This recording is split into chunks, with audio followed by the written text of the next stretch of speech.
How do you put a 2,500-year-old spiritual awakening into, like, a Microsoft Excel spreadsheet? Well, I mean, it does sound like the setup to a really terrible joke. Right.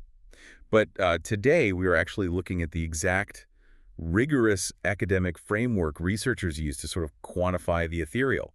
Because, when you picture the study of Buddhism, your mind probably jumps straight to, like, a monk meditating under a Bodhi tree. Yeah, or ancient scrolls, maybe some incense burning in a very quiet temple. Exactly. It feels entirely personal and entirely internal. And it is a deeply internal philosophical journey for most people, but the friction really happens when you want to take that ancient internal wisdom and apply it to a modern external system. Like the real world. Right.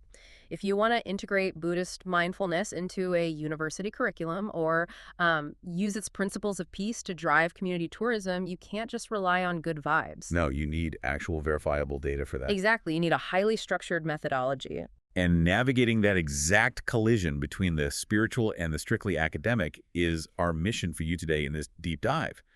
We are exploring how researchers actually pull this off using a really fascinating roadmap.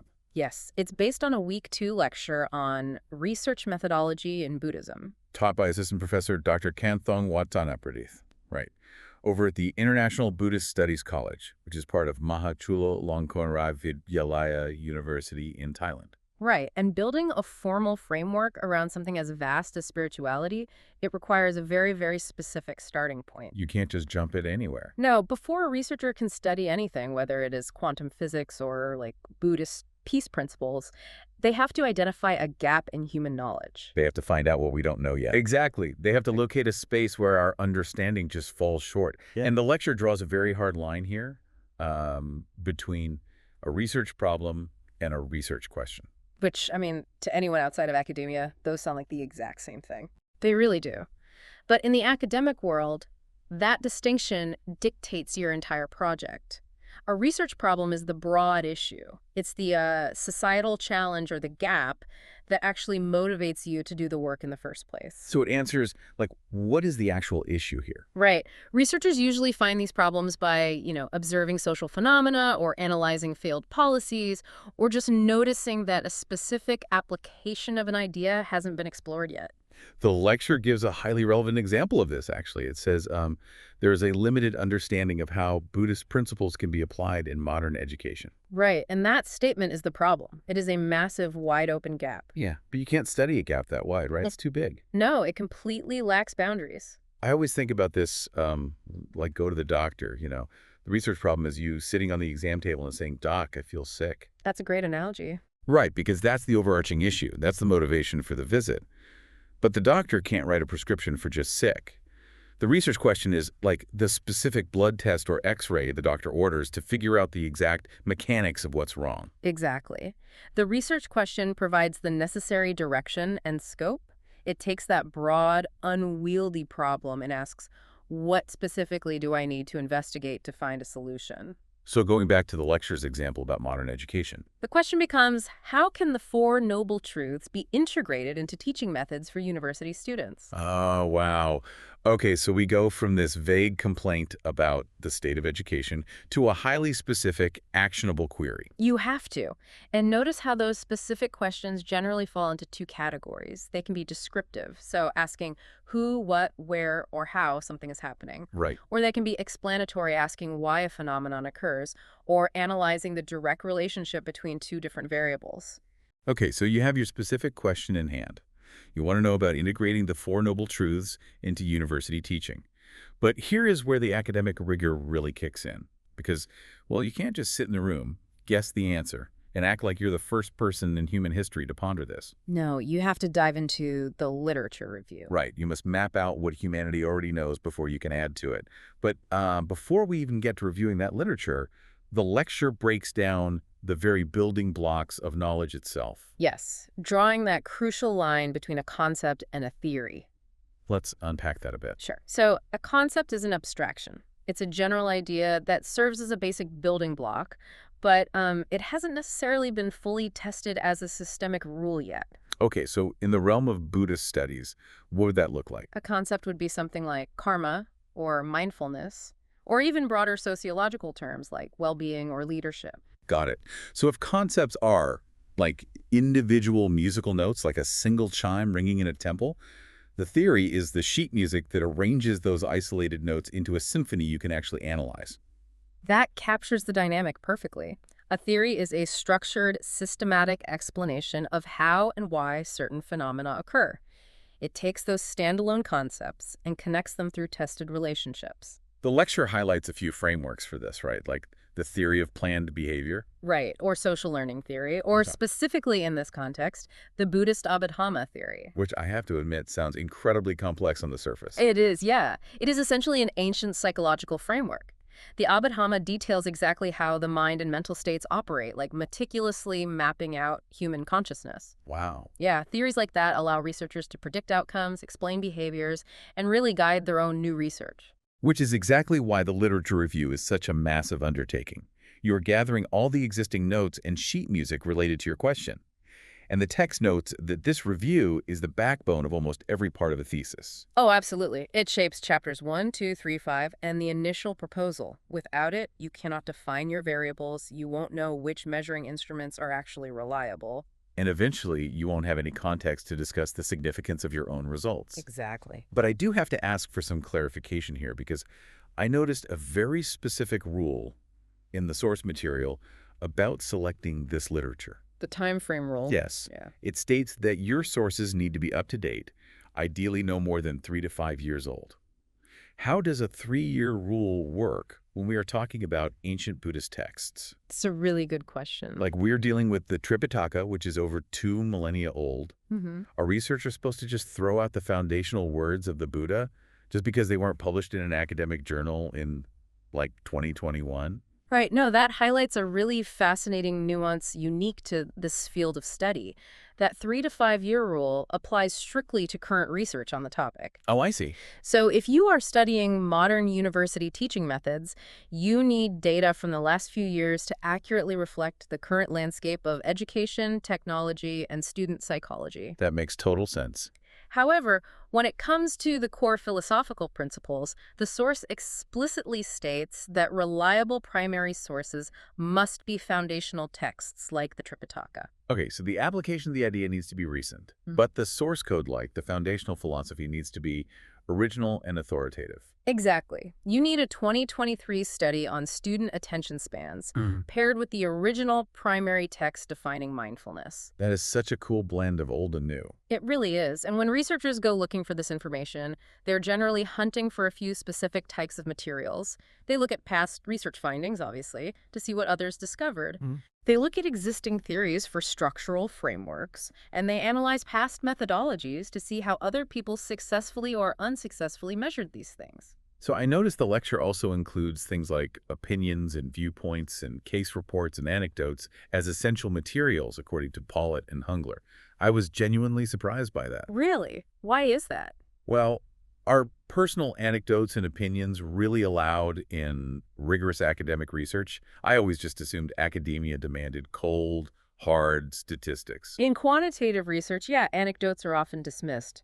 But in qualitative research, which is where we are moving toward lived experiences, are the actual data. Wait, really? The stories themselves are the data? Yes. If you are studying how a community integrates temple teachings into their daily lives, the personal stories, the anecdotes, and the viewpoints of the community leaders are exactly what you need to analyze. That completely flips my view on it. Human stories hold immense academic weight when your goal is to map a human experience. But managing all those stories, plus ancient texts, plus modern journals, that sounds totally chaotic. It can be a nightmare if you're not organized. But Dr. Khanthong's lecture actually offers some practical tools to survive this avalanche of data. Instead of just reading passively, researchers use a card system. Right, the card system. Yeah, they track the author, the title, the document type, the year, the source, and their own observations for every single source. It forces discipline. It Right. prevents you from reading a brilliant insight and completely forgetting where you found it 3 months later, which happens all the time. Oh, I've definitely been there. Yeah. And then from there, you graduate to research synthesis tables, right? Yes. You build a spreadsheet mapping out the author, their methodology, their sample size, the tools they used, their variables, and their results. So you can literally look at one single table and see the entire landscape of your topic at a glance. Exactly. Which brings us to the moment where the researcher takes all of this existing knowledge and builds their own conceptual framework. Let's get into the conceptual framework. What exactly is it? It is essentially a roadmap or a visual mock-up. It represents the relationship between your specific variables. Okay. It dictates how you will answer your research problem, how you plan to collect your data, and how you will interpret whatever you find. The lecture outlines a really clear 7-step process for building this, right? Let me just run through it real quick. Go for it. Okay. So step 1, identify the problem. Step 2, review the literature. Step 3, select the key concepts. Right. Step 4, define the relationships between those concepts. Step 5, integrate theoretical or contextual insights. So this is where you weave in the Buddhist concepts. Exactly. Step 6, draw a diagram. And step 7, refine and validate that diagram with experts. That's the blueprint. And to make this abstract idea concrete for you, the listener, the lecture provides a phenomenal real-world case study. Yes, the Wat Prewang study. The full topic is the role of Wat Prewang Sawasawan Vihan in promoting tourism in multicultural communities according to Buddhist principles. It's brilliant because it blends sociology, urban economics, and ancient spirituality into one cohesive study. And the graphic presentation of this framework, the actual visual diagram they use, is incredibly clean. Picture a flowchart, basically. Right. On the left side, you have 2 distinct boxes feeding into the study. The top box represents the theoretical concepts. So that's the concept of community tourism combined with the principles of Sarani Dharma from the Buddhist scriptures. Sarani Dharma, which refers to principles of harmonious living, mutual respect, and reconciliation. Exactly. It is the theological foundation for how different groups of people should interact peacefully. Okay, and then below that theological box, you have a second box representing the real-world data. Yes, the field data gathered from interviews and observations of activities at the Wat, which is the temple, and the surrounding multicultural community. So you have ancient scriptures setting the theoretical standard in one box and modern lived reality in the other. Perfect way to put it. And then arrows from both of those input boxes point to a final box on the right, which represents the outcome of the study. Right, which is the actual role of the Wat in promoting multicultural community tourism based on those specific Buddhist principles of peace. The researcher basically takes something completely esoteric and turns it into a measurable, functioning flowchart. Connecting this to the bigger picture, it really demonstrates how academics take a qualitative concept, like a community's internal feeling of peace or cultural integration, and study it systematically. Which transitions us perfectly into how researchers actually go out into the world and get that field data in the first place. Right, the methodology itself. Because studying human behavior, culture, and deeply held beliefs, it isn't like measuring the boiling point of water in a sterile lab. No, not at all. You can't just stick a thermometer into a neighborhood and get a reading on its peacefulness. You have to use qualitative research. And the foundational rule of qualitative research design dictates how you formulate your very questions. The lecture emphasizes that researchers must use open-ended questions, starting with what and how. Now, here is where I noticed a massive warning sign in the text. Oh, about the forbidden words. Yes, it explicitly says to avoid asking why and to completely avoid directional terms like affect, influence, or determine. And if you are a researcher, isn't finding out why something happens the entire point of your job? Why are researchers banned from asking why? I know, it feels deeply counterintuitive until you look at the philosophical difference between the two halves of science, quantitative and qualitative. Okay, break that down for me. Words like why, affect, or determine, they imply a search for strict, undeniable cause and effect. Right. That is quantitative territory that requires control groups, statistical mathematics, and isolated variables. So if I ask, why does meditation lower blood pressure? I need an EKG machine, a control group of non-meditators, and medical data to prove biological causality. Exactly. You are trying to prove a mathematical law. But qualitative research is an entirely different pursuit. It is about discovery. It's about the humans. Right. It aims to understand, explore, and describe the nuance of human experience. Instead of asking why, you ask how. How do students experience meditation before an exam? Exactly. Or, what is the narrative of the multicultural community interacting with the temple? You use verbs like discover, understand, and explore because you are mapping an emotional or cultural landscape. You're not proving a medical equation. It reframes the entire pursuit. You aren't forcing statistical causality onto human feelings. Exactly. And depending on what kind of map you are trying to draw, the lecture outlines different types of qualitative research you can use. Right, there are 5 main types mentioned. Instead of just listing them out, let's actually look at how they would change our Wat Phra Wong temple study. Oh, that's a great idea. Okay, so if a researcher wanted to study that temple using ethnography, they wouldn't just send out a survey. What would they do? They would actually move in. They would live with the community for months, immersing themselves in the natural setting to observe the daily behaviors and social interactions firsthand. Wow, so they become part of the social fabric. Exactly. But what if the researcher wasn't interested in the broad community dynamics?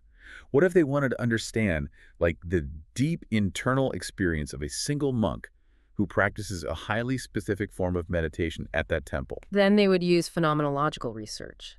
They aren't looking at the community. They're exploring a lived experience to understand the pure essence of that specific phenomenon. There is also grounded theory research, which basically flips the normal process upside down. It really does. Yeah, instead of walking into the temple with the theory of Sarani Dharma already in mind, the researcher goes in totally blank. They collect data from the participants first and let the data itself generate a brand new theory. Which is incredibly hard to do, but yields amazing results. Yeah. But the Wat Phra Wong study, as it was originally designed in the lecture, it's actually a classic case study. It is an in-depth investigation of a single entity, so this specific temple and its surrounding neighborhood, to explore the phenomenon of tourism in high detail. Got it. And finally, you could use narrative research, where you sit down with the locals and focus entirely on their personal stories, analyzing how those individuals make meaning of their interactions with the temple over the decades. Regardless of which method you choose, though, your study has to be guided by clear objectives. Right. These are the specific, measurable goals you aim to accomplish. They can be descriptive, so simply documenting the existing conditions at the temple, or explanatory, exploring how a specific phenomenon occurred. And when crafting these objectives, there are very strict constraints. Yeah. You can't just set an objective to achieve world peace through Buddhism. No, the objective has to be entirely clear and highly feasible. You need to be able to find practical answers within the bounds of your specific study. They also have to be concise, right? Usually written in simple declarative sentences. Yes. And most importantly, they cannot overlap. Each objective you set must cover unique ground, pushing the research forward step by step. Otherwise, you're just spinning your wheels. Absolutely. Well, we have covered a massive amount of ground today. We started by identifying a vague societal gap regarding how Buddhist principles fit into modern life. Right. We formulated a razor-sharp research question to give that gap boundaries. We navigated the literature review, balancing, 2,500-year-old Tripitaka texts with modern academic journals to build our foundation. We constructed a conceptual framework to visually map out our variables, merging ancient scripture with modern field data. Yes. And finally, we explored how to safely design a qualitative study, using what and how questions to explore the human experience without forcing statistical causality onto it. The ultimate takeaway from all of this for you, the listener, is realizing that exploring spirituality, philosophy, or culture does not have to be some vague, subjective exercise. Not at all. When ancient wisdom, like the Four Noble Truths or Principles of Peace, is combined with rigorous, structured academic methodology, it yields actionable data. Which is amazing. It proves that we can systematically study the immeasurable and use those insights to literally change modern education, improve cultural tourism, and build stronger communities. It proves that the profound and the practical are not mutually exclusive. When you apply academic structure to spiritual wisdom, they just elevate each other. They really do. And that brings me to a final thought I want to leave you with today.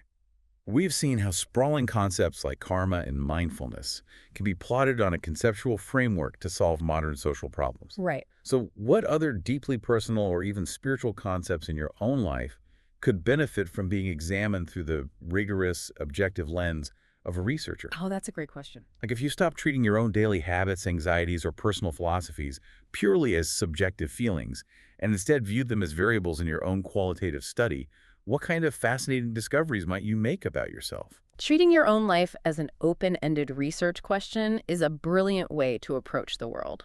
Thank you so much for joining us on this deep dive. Keep questioning the world around you, keep looking for the frameworks hidden beneath the surface, and we will see you next time.